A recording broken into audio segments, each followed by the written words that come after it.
Round 1, le design.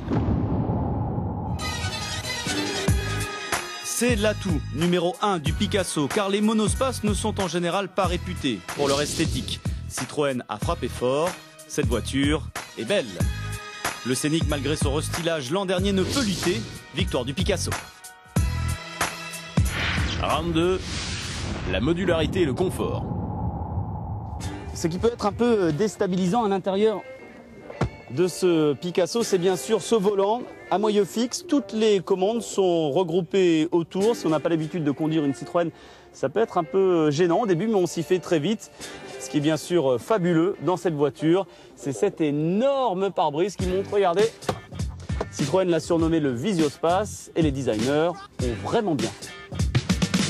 À l'avant de ce Scénic, on a également une grande console centrale qui regroupe l'ensemble des compteurs.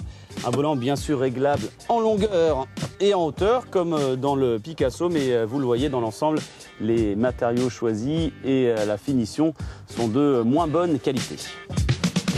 Allez, on passe à l'arrière du Picasso. Le passager central sera bien installé.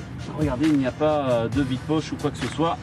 Les petites trappes bien sûr pour le rangement et il y a de la place en haut. Il y a autant de place à l'arrière du Scénic qu'à l'arrière du Picasso. Ici aussi, on a le droit à des petites tablettes. Il y a également des rangements pour les bricoles. Attention au passager central, la place a l'air un tout petit peu plus petite. Et puis il y a ce gros rangement là qui va sûrement le gêner un peu. Nous, pour concurrencer le Picasso et son Visiospace, on s'est offert en option ce très grand toit vitré. C'est une réussite. Dommage que la finition ne soit pas au rendez-vous.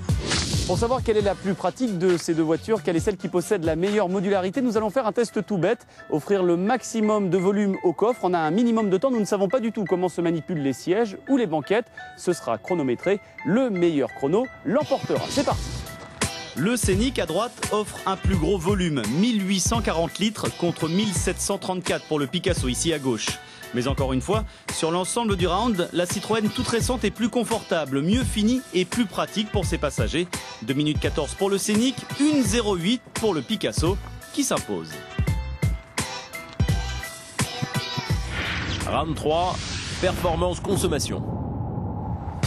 Honneur aux plus anciens avec le Scénic équipé d'un diesel de 105 chevaux, un moteur réactif qui tourne comme une horloge. Le Picasso abrite un HDI de 110 chevaux, plus puissant donc, mais il fallait au moins ça car la Citroën est lourde.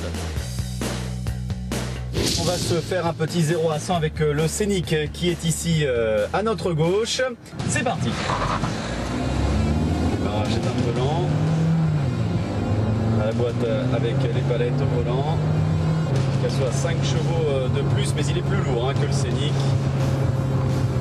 150 kg de plus environ. De 0 à 100 en 12,04, le Scénic gagne avec 1 seconde d'avance. Sa consommation ici en cycle urbain est également inférieure au Picasso. Courte victoire de la Renault. Round 4, tenue de route. Sur le Picasso, la boîte robotisée BMP6 ne nous a pas convaincus. En automatique, les passages de vitesse sont lents et imprécis. Sur circuit, le C4 se montre vraiment pâteau lorsqu'on le chahute. Il préfère de loin une conduite plus assagée. Moins d'électronique, pas de boîte de vitesse futuriste dans le Scénic, une bonne vieille manuelle qui rythme un moteur impeccable. La tenue de route est impressionnante pour une familiale. Victoire du Scénic.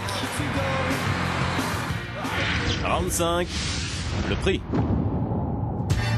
Le papy Scénic fait donc de la résistance. Alors bien sûr, il est à la base moins cher, mais il doit se charger en options pour tenir le coup face aux nouveaux venus. Et l'addition peut être salée, car un monospace se doit avant tout d'être confortable, pratique et accueillant. Dans ces domaines, nous le disions, le très élégant Picasso vire en tête. Il s'impose d'un fil dans ce duel extrêmement serré. Le vainqueur, Citroën C4 Picasso.